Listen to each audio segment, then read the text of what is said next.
So maybe what we could do is start very briefly introduce some of the early conversation and conceptual discussion around this publication. And then I would like Katie to describe, if you're up for it, like just all of the wonderful conceptual and design-based ideas and really like ways of thinking that you've incorporated into this publication. Sure. So very, very briefly, when we were approached to help GardenShip and State with this publication, it was really important to us that it was a catalog of the exhibition. A catalog does certain things. It documents the exhibition. It provides those really beautiful installation photos. It tells you what happened. But we also were thinking in terms of a publication that would extend or even create further conversation that would continue to kind of move and activate well beyond the parameters of the exhibition itself, which ended in 2022. So we got together and we sent around some info sharing sessions. We asked the community what they thought this publication could do in terms of beyond archiving. And words came up around knowledge sharing, words came up around experimentation, and poetics, and inviting new conversations and dialogues. And so thanks to those initial kind of conversations, we were able to organize many panel discussions that are transcribed and also many experimental components. There's also the more quote unquote traditional art historical essays in there, but there's equally like thoughts and essays that are not quite so worried about answering questions. So I think immediately of Amelia Faye's amazing essay in here about being a curator and what that means, given her positionality and the things that she's thinking about. So that gives you a sense of like why we went for this and what we were hoping it might accomplish. And then maybe now is a good time to get Katie to talk a bit about her thinking around how it actually functions.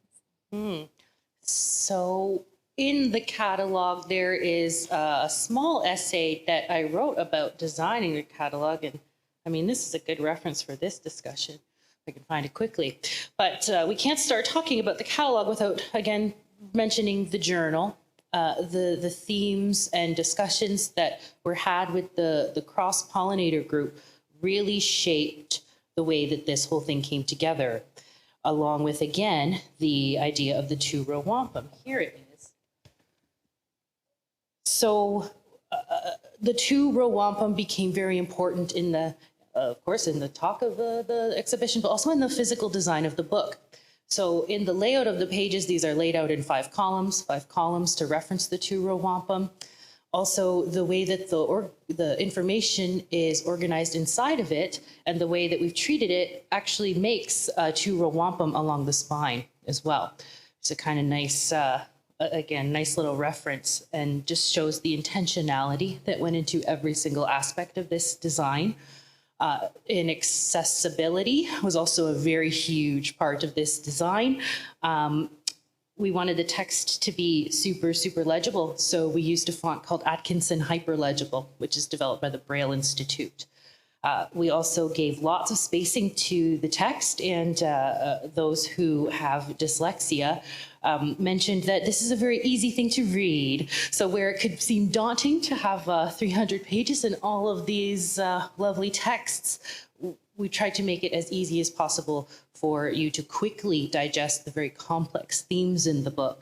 Another way we've done that is by the use of images in the margin, and where those footnotes point to the actual reference within the text. So we've been very generous, and we tried to be gracious with the treatment of such footnotes. What else can I talk about? The bead. You see the bead everywhere here, kind of coming in and out of the pages, referencing that prompt, that stopped, that what next, what action can I take now? I think that there was just a slide here that shows another great element of the catalog. Again, back to the cross-pollinators, but we worked with them to develop, I believe, 6 or 7 prompts that really speak to, again, what's next. As Ruth works so much in creating the archival piece of it, in my design work, I work so hard at bringing ideas to life through design. So how can this book live? How can it go forward? That's some of the things that I was able to address in these designs as well. Here's one of the, I was talking about the cross-pollinate, thank you, prompts. So in the book, in the final book, these prompts will be on transparent pages.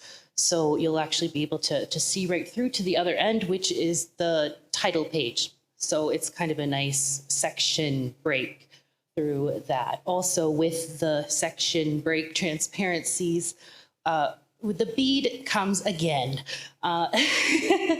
Through the book, there is this kind of tapestry sort of, or composition of the bead, making up a beaded, there it is, page. And they're breaking apart, kind of breaking formation, flying through the book, developing their own ideas, and then bringing that back to the narrative. And I think that's just kind of nice and poetic. What other design elements? The purple, the shade of purple. Oh, yes. So, we know that one of our very big partners in the whole production is Western. And so thankful for that. But the use of purple was not because of that.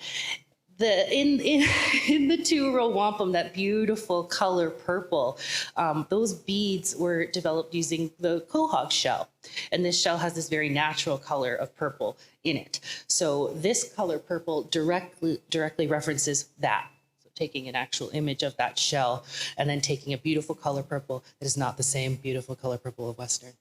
And then using that in the book to create the two-row wampum. That's why we've got the lines down the side there, and then the cover of the book being that beautiful purple and featuring artwork by Adrian Stimson. In talks about what is the cover going to be. The cover went through a couple of different phases, and we felt that this image really spoke to for me, the what's next of the exhibition. I see us all as cross-pollinators now, having had this experience together. You're responsible for the information you've heard today. And I hope that we all are this guy right here. Yeah, and I will say, I know a number of you in the crowd are really deeply interested in publishing or publication, and to be able to be in conversation with Katie and hear her develop these conceptual, but also very practical tools for navigating through a particularly big book. She was always quite intent on going back to our initial conversations about making it accessible, making it experimental, making it friendly and personal, and making it just something really unusual. And I think sometimes it's really easy to overlook particular decisions when they work so well. They work so well that you don't even notice that they're happening. And so to me, it really is important to draw attention to all of these decisions that Katie made that are so exquisitely in keeping with so many of the themes that GardenShip has explored. Again, the journal, creating of the journal, we used to say with smiles on our face that we are going to break the grid. We're making a grid and then we're breaking it. And I think that comes through in the design of the books. One other thing that I wanted to say, just to give some context and place to the design, at the same time that I was designing this book, I was also designing another book called Shared Waters, working with the Chamber of Commerce. And I had the opportunity through the Chamber, the London Chamber of Commerce, to meet with 52, I believe, of London's business leaders, our decision makers in our city, and pointedly ask them, what are you doing to address the boil water advisories of our surrounding First Nations? What are you doing to step up to these to the claims, and what you say in your land acknowledgements, make good on those promises? What are we doing? So then I took those stories and we photographed and documented them and put together a book called Shared Waters, which is actually also available at the museum shop. But having these discussions with the business leaders kind of gave a bit of hope during that time. So I think some of that hope translates into this book as well. Oh, and then just the final point here that I shared with the business leaders and in Shared Waters and in GardenShip and Staten, what I feel is the answer to all of our problems how can we solve the biodiversity loss and the climate change? I believe one thing, if we all came back to this truth that land and water are sentient beings. If you treated the water and the land the same way you treat a little lost kitten or a little lost puppy as a sentient being, I think that we can come back to that truth that we can all really move forward in a good way. Before we wrap up, I just wanted to, first of all, thank Katie and Ruth, and also to say that at the point at which we had basically finished putting up the exhibition, Jeff and I had quite a number of conversations, not only amongst the two of us, but with the artists and other participants. And it was clear to us that, number one, we're artists and curators, we're not book publishers and designers. And that this project really required expertise to actually try and sort of pull together and express the project through the means of a publication. So it took some time to certainly not ask Katie to be our designer, but to realize that we needed a real collaborative kind of matrix that was actually going to really serve the publication well. So in as much as I'm really sad that we don't have a stack of them, we will. And I know that we're really proud of what they have produced because it feels like us. So I thank them very much. And before you clap, you have until 3:45, and then we'll have our final panel. So thank you.